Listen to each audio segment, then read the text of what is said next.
dans un premier temps, puis partons du contexte normal de l'enseignant dans sa salle de classe. Quelle question se pose un enseignant qui veut fabriquer une épreuve évaluative, un test, une épreuve, une tâche, n'importe quoi? La première chose, en tout cas une des premières choses, c'est de planifier, évidemment, et puis de savoir pourquoi il veut créer cette épreuve et à quoi elle va lui servir. Donc l'idée de la visée. C'est sûr qu'en salle de classe, la visée, en général, elle est formative ou certificative. Elle peut être diagnostique, mais en général, on roule entre ces trois objectifs particuliers. Dans le cadre des enquêtes à grande échelle, vous allez voir que ce n'est pas forcément l'évaluation de l'élève qui est l'objectif. Donc déjà ça, c'est une perspective à prendre. Deux niveaux, c'est sûr que l'enseignant dans sa salle de classe ou le prof universitaire qui fait son test ou son examen ou son épreuve ou n'importe quelle tâche, travail demandé à ses élèves ou à ses étudiants, ne doit pas répondre aux mêmes besoins, n'a pas en main les mêmes enjeux à traiter que quelqu'un qui veut monter une enquête, en tout cas une enquête ou une épreuve à grande échelle. On va définir dans un instant ce que c'est. Donc déjà, c'est clair que c'est deux contextes qui sont différents, même si dans les deux cas, on parle d'évaluation. On parle, oui, de la même chose à certains niveaux, mais éventuellement pas de la même chose à d'autres niveaux. Premier élément, de quoi je parle quand je parle de grande échelle, parce que ça peut prendre de multiples formes. Ma liste ici n'est pas forcément exhaustive, mais vous voyez que je vous propose 3 éléments possibles qui pourraient rentrer dans ce qu'on appelle des évaluations à grande échelle, ce qui est en rouge étant ce qui m'intéresse ce soir. D'abord, au niveau des évaluations à grande échelle, il existe des épreuves diagnostiques à grande échelle, autrement dit à la dimension d'un pays. On n'a pas ça au Québec, mais ça existe beaucoup en Europe. Vous voyez, je vous ai mis ici comme exemple la France, la Suisse, la Belgique, le Luxembourg ont tous des épreuves diagnostiques, autrement dit qui ne contribuent pas en tant que telles à l'évaluation de l'élève, mais qui sont faites en début d'année et qui sont faites à la grandeur du pays, qui sont même faites pour les élèves, par exemple, qui étudient à l'étranger. Moi, quand je travaillais à Marie de France, je faisais passer ces épreuves-là à l'époque. Donc, qui sont données à tous les élèves. Les données sont centralisées, sont analysées, sont renvoyées aux enseignants qui peuvent, à partir de là, prendre l'information qu'ils leur est donnée sur leurs élèves. En général, c'est fait tout au début de l'année scolaire.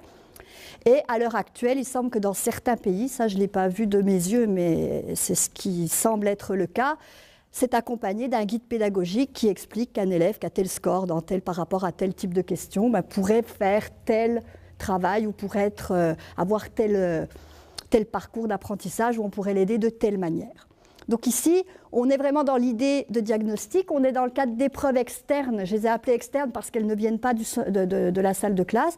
Dans le cas que je vous décris, elles sont faites en général par les ministères de l'Éducation.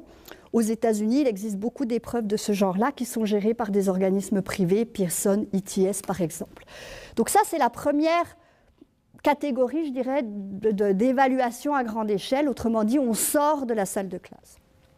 La deuxième catégorie, elle vous est familière, je pense, à tous, ce sont les épreuves du ministère. Donc au Québec, on en a quand même un certain nombre, avec des statuts un peu différents, des épreuves d'appoint, des épreuves obligatoires, des épreuves qui contribuent à la certification ou pas. Mais il y en a toute une catégorie qui sont obligatoires ou qui ne le sont pas, mais il existe donc tout un ensemble ici d'épreuves qui sont gérées à grande échelle par le ministère de l'Éducation et puis qui servent la plupart du temps à évaluer l'élève, soit en contribuant à son bilan, soit même pour certifier, c'est le cas par exemple au secondaire.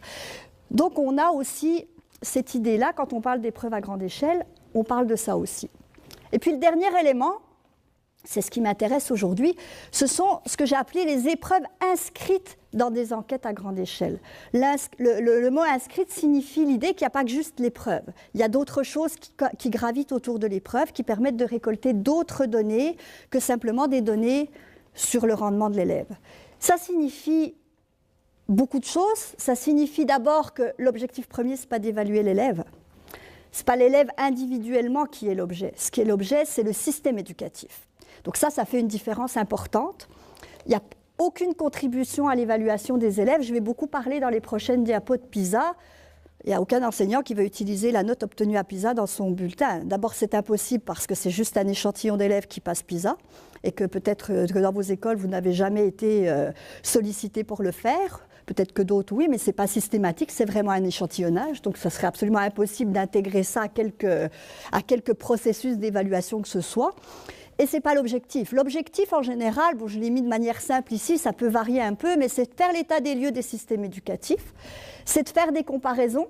Ce qu'on connaît, ce que la croyance populaire, je dirais, connaît le mieux de PISA, c'est la mise en rang des pays. Je vous montrerai tout à l'heure un graphique qui illustre ça. Mais ça va au-delà, évidemment, de la mise en rang. Mais l'idée de PISA, c'est d'être capable de prendre une mesure du rendement des élèves dans différentes disciplines et d'avoir tout un tas de données contextuelles récupérées à l'aide de différents questionnaires. On va regarder ça en détail.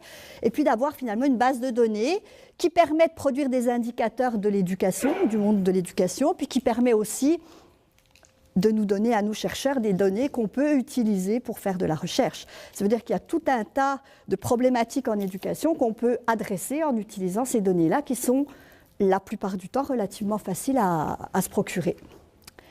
Donc aujourd'hui, c'est de ça que je parle, des épreuves qui sont inscrites dans les enquêtes à grande échelle. Si je reviens à mon idée d'élaborer une épreuve évaluative, dans ma partie gauche ici, la démarche pour l'enseignant dans sa salle de classe. Que fait un enseignant dans sa salle de classe pour élaborer un test, une épreuve?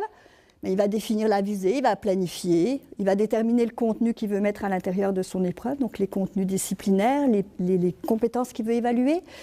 Il va écrire les tâches, les items, les questions, il va donner la forme à l'objet qu'il veut formaliser pour évaluer ses élèves. Il va définir ses modalités de correction. Évidemment, il a toujours une sorte de marge de manœuvre parce que c'est lui qui est le maître d'œuvre, donc il peut décider de faire quelque chose, changer un peu en cours de route, il a une certaine liberté par rapport à ça. Il va faire passer son épreuve, la corriger, éventuellement ajuster sa correction parce qu'il va se rendre compte que la question 3 ne marche pas du tout comme il avait prévu, puis que finalement, soit il ne va pas la compter, soit il va revoir son barème. Et puis, idéalement, et je sais que dans la réalité, ce n'est pas toujours le cas, mais il va porter un regard critique sur son épreuve. Donc, il va peut-être analyser les données. Ça fait référence à ce que je vous disais la dernière fois. Si c'était un test, il pourrait analyser les données de la manière dont on avait parlé la dernière fois.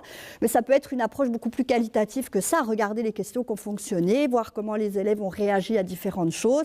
Si c'est une tâche, voir que finalement, ils ont trouvé que la première partie était très longue et puis qu'il y avait telle chose qu'on pourrait arranger. Donc, une évaluation, je dirais, peut-être un peu pragmatique et qualitative. Ça, c'est la démarche de l'enseignant tout seul ou en équipe. Dans le meilleur des cas, ça peut se faire à plusieurs, mais qui veut évaluer ses élèves. Dans le cadre d'une évaluation à grande échelle, là, on n'est plus du tout dans le même registre. Cette fois, on parle d'experts. Experts devant être définis, je ne prendrai pas le temps de le faire ici, mais on s'entend des experts en évaluation, des experts en contenu, des experts en élaborer une politique, donc une grande quantité d'experts de tous azimuts, je dirais, et qui vont donc suivre un protocole extrêmement précis pour pouvoir élaborer une épreuve à l'intérieur d'une enquête à grande échelle. Donc je vous ai mis un certain nombre de points ici qui ne sont pas forcément exhaustif, il peut y avoir d'autres étapes, mais grosso modo, ça représente à peu près la démarche.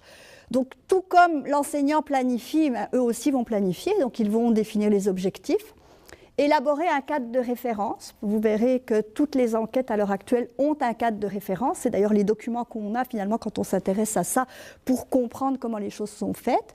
Élabore un tableau de spécification, comme l'enseignant le fait éventuellement quand il fait son épreuve. La différence, c'est que ce ne sont pas ces experts-là qui vont élaborer les questions qui vont aller dans l'épreuve. C'est sûr qu'ils font appel à des experts, à des rédacteurs experts de questions. Donc, ils vont écrire un guide de rédaction, recruter, former les rédacteurs. Une fois qu'ils récupéreront le matériel, il y a tout un processus de validation qui se met en œuvre, de manière à vérifier que les questions sont bien posées, fonctionnent auprès d'élèves, qu'elles sont bien classées comme on pense qu'elles sont classées. Donc, c'est un long processus itératif. On vérifie qu'on a respecté les règles établies, qu'on est en accord avec le tableau de spécification, on expérimente, on fait des pilotes, on utilise des élèves pour vérifier tout ça. Puis, au bout d'un moment, on finit par avoir un ensemble de questions qui forment l'épreuve. On assemble le test, ou en fait les différents morceaux du test, parce que vous allez voir souvent que c'est plus compliqué que ça. On le produit, on l'administre, on organise, on récolte les données, puis à partir de là, on fait un certain nombre d'analyses, notamment à rebrousse-poil, je dirais, pour vérifier la qualité des données qu'on a récoltées. Donc ça, c'est toute la démarche. Pour un programme comme PISA qui se donne tous les 3 ans, on fait ça pratiquement en continu parce qu'on prépare déjà le prochain quand on est déjà en collecte actuellement. En 2012, on collecte. Je suis à peu près certaine qu'il y a toute une équipe de gens qui travaillent déjà à la version d'après. Donc vous voyez que la démarche se ressemble. Mais c'est sûr que dans le cas de droite, les enjeux ne sont pas les mêmes, les objectifs ne sont pas les mêmes, les acteurs ne sont pas les mêmes. On est dans 2 registres qui sont différents, mais qui suivent une démarche qui se ressemble, mais qui est largement plus lourde et compliquée dans ma colonne de droite. Se pose à ce stade-là une première question, puis je ne dis pas que je vais y répondre, mais je vais donner des éléments de réponse par rapport à cette préoccupation que beaucoup ont des enquêtes à grande échelle. Actuellement, dans nos systèmes, que ce soit en Europe, que ce soit ici, on dit évaluer des compétences. On essaie d'évaluer des compétences. À l'université, on donne des cours pour rendre habiles les enseignants à justement passer de, comme on faisait avant quand on évaluait des objectifs, à la manière d'évaluer des compétences. Vous êtes tous ici dans un cours en évaluation, donc je pense que vous avez tous une bonne idée du fait que ça ne se fait pas exactement de la même manière et que finalement une épreuve avec des questions, avec des items n'est pas forcément ce qui vous vient à l'esprit en premier comme épreuve pour évaluer des compétences. Si on est en salle de classe, c'est sûr que l'enseignant va faire appel à des tâches complexes, va probablement avoir une évaluation qui est plus critériée que de compter des points, bonne ou mauvaise réponse à des questions. Donc il y a une marge de manœuvre. Dans la salle de classe, il y a cette liberté-là. Et puis un enseignant va avoir ses 30 élèves, 35, 25 élèves. Il fera ce qu'il est capable de faire, mais il va pouvoir mettre en place cette approche-là.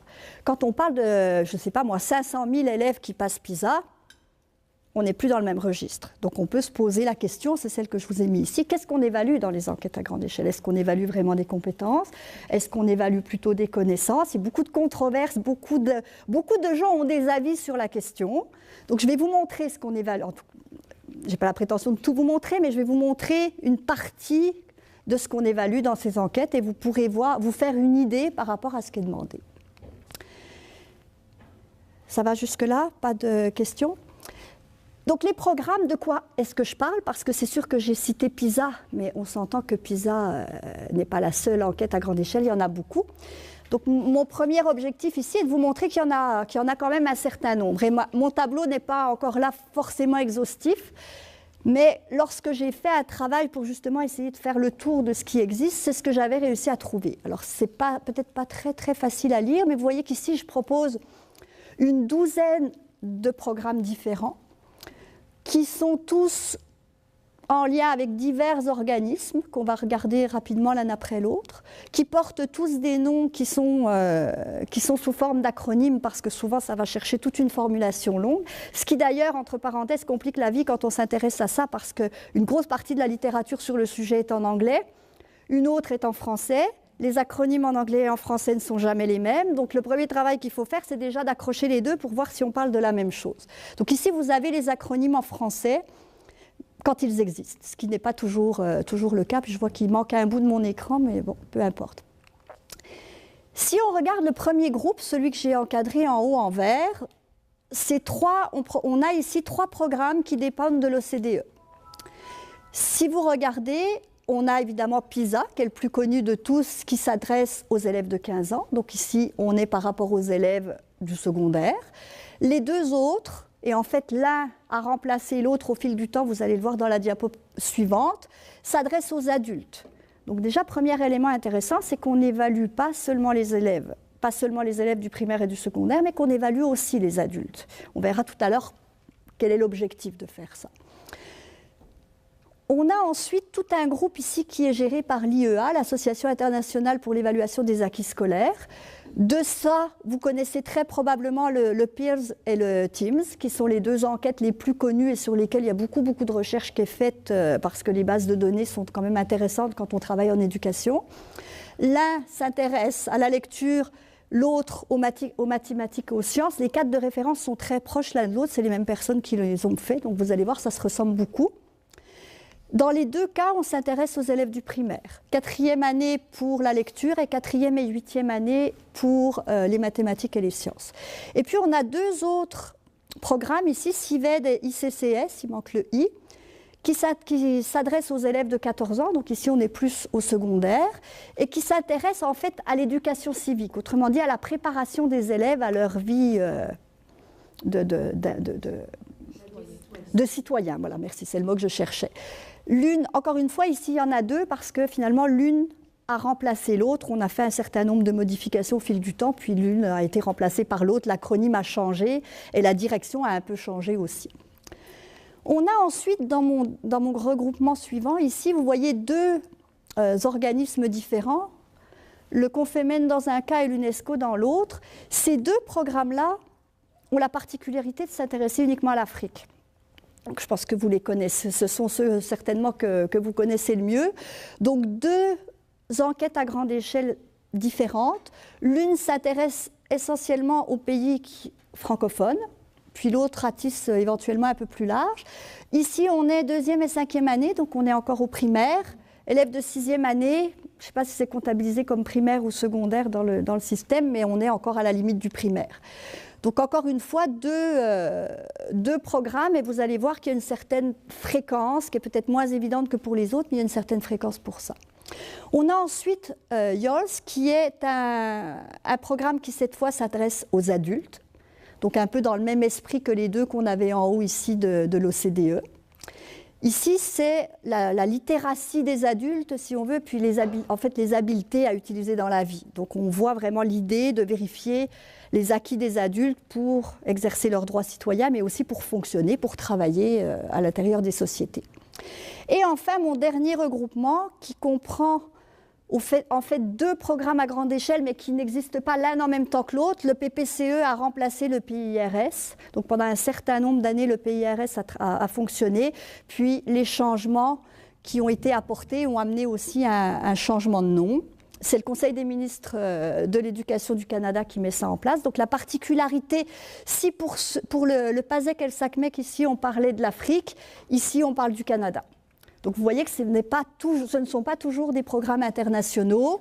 La plupart des autres sont internationaux, mais ici c'est international, mais sur un continent. Et puis ici c'est national à l'intérieur du Canada. Donc vous voyez qu'il y a quand même une variété. Ce qui est intéressant, c'est qu'il y a quand même je pourrais dire quand même, pas une multitude, mais en tout cas plusieurs organismes différents qui s'intéressent à ça et qu'on vise vraiment tous les niveaux, de l'école primaire jusqu'à l'âge adulte. C'est une grosse machine. Il y a beaucoup de choses, beaucoup de monde qui travaille là-dessus à travers le monde. Si on veut regarder l'évolution, parce qu'on entend parler de PISA beaucoup, de Peers, de Teams pas mal aussi, mais je trouvais que c'était intéressant de voir la fréquence, la récurrence des différents programmes.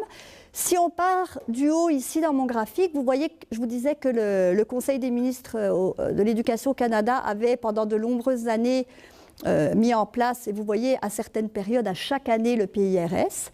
En 2007, c'est devenu le PPCE. Donc il y a eu des changements importants au niveau du cadre de référence, au niveau de la manière d'évaluer. Je ne rentrerai pas dans les détails.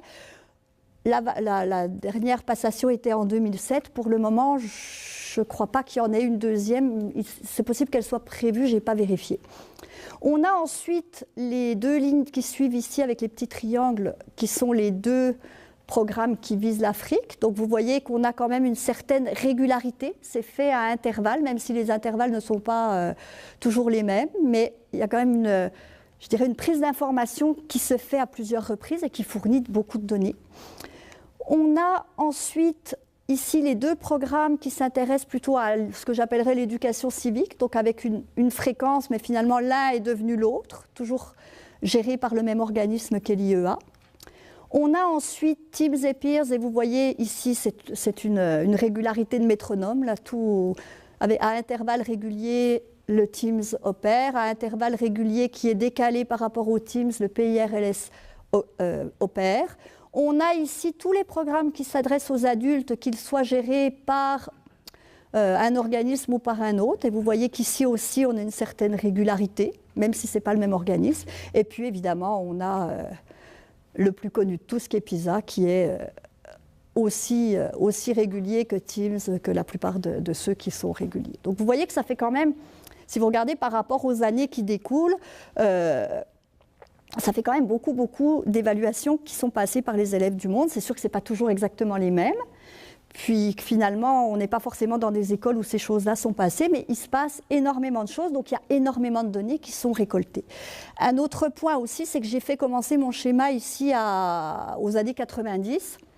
Il a existé quelques enquêtes de ce genre-là dans les années précédentes, mais c'est vraiment à partir de 1990 que ça commence à être organisé de cette façon-là, avec des cadres de référence, avec, je dirais, une mécanique relativement bien huilée et qui se déplace dans le temps. Les pays maintenant. Je vous disais que les élèves du monde entier passent des choses, c'est peut-être pas du monde entier, mais c'est de beaucoup de pays. Vous avez l'évolution ici. Donc ici, je me suis juste intéressée aux pays RLS, à PISA et à TIMSS, qui sont finalement les trois desquels on parle le plus quand on s'intéresse à l'éducation, en particulier aux élèves. Donc si vous regardez, de manière générale, c'est toujours en augmentation au fil des années. PISA, en 2009, il y avait 65 pays qui ont passé PISA, donc ça représente quand même beaucoup de pays de par le monde. Si vous regardez, ça fait tout ce qui est en rouge. C'est quand même pas si mal, avec des zones très précises dans lesquelles PISA ne va pas. Mais pour l'Afrique, on a vu qu'il y avait d'autres programmes qui sont là, pas forcément pour les remplacer, mais en tout cas, il y a une volonté, il y a aussi une collecte de données qui est faite ici. Pour le reste, c'est sûr qu'ici, on a la Chine, qui a quand même un statut un peu particulier, on a l'Inde, on a l'Afghanistan, on a différents pays, disons, dans lesquels je pense, dans certains cas, en tout cas, ils ont éventuellement d'autres chats à fouetter que d'évaluer les élèves. Mais vous voyez que partout ailleurs, c'est quand même pas mal couvert. Donc le regard du chercheur là-dessus se dit, ça permet quand même d'avoir des comparaisons intéressantes, ça permet d'aller collecter des données dans un certain nombre d'endroits, avec des endroits potentiellement très différents les uns des autres. Oui ?